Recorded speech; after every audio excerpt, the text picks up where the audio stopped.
بازهایی که براتون ممکن و مقدوره شرکت کنید. راهپیمایی فردا ساعت 5 هفته آینده دوستان گرامی جلوی پارلمان نیوزلند برنامه گذاشتن. گروه ایرانیان میهن‌پرست استرالیا برنامه گذاشتن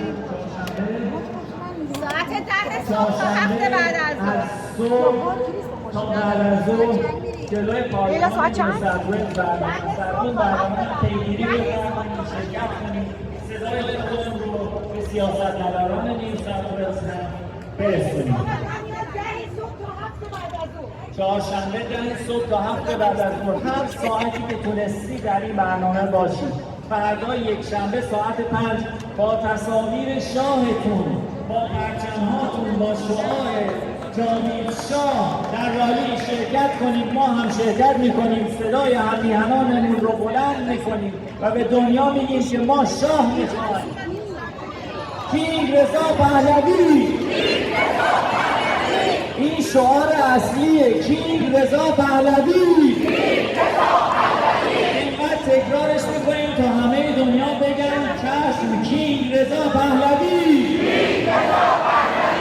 پرچم‌های استرالیا، پرچم‌های ایران رو با خودمون میبریم و میگیم کینگ رضا پهلوی. صدای شاهمون رو بلند میکنیم. ما اگر پشتیبان شاه باشیم، شاه قدرت بیشتری داره، میتونه حق ما رو از جهانیان بگیره. میگیم جاوید شاه. بلند میگی جاوید شاه. بلند مرتب جاوید شاه. جاوید شاه. جاوید شاه. جاوید شاه. جاوید شاه. جاوید شاه. جاوید شاه. جاوید شاه. جاوید شاه. جاوید شاه. جاوید شاه. جاوید شاه. جاوید شاه. جاوید شاه. جاوید شاه. جاوید شاه. با فریاد جاوید شاه، با تصویر شاه، رهبر خیزش ملیمون، شاهنشاه دادمهر رضا شاه دوم، با تصویر شاه، با فریاد جاوید شاه، با پرچم شیر و خورشید، ترجیحاً تاجدار میریم توی رالی.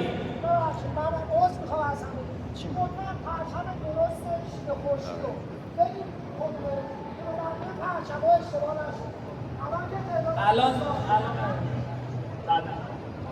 فردا 5 عصر های پارک نور در برنامه شرکت میکنیم. چهارشنبه جلوی پارلمان نیوزلند توی مارتین پلیسه، کمبرا نیست، پارلمان نیوزلند. چهارشنبه هر وقت که میتونید شرکت کنید. برنامه ها رو پیگیر باشید. ازتون خواهش میکنم.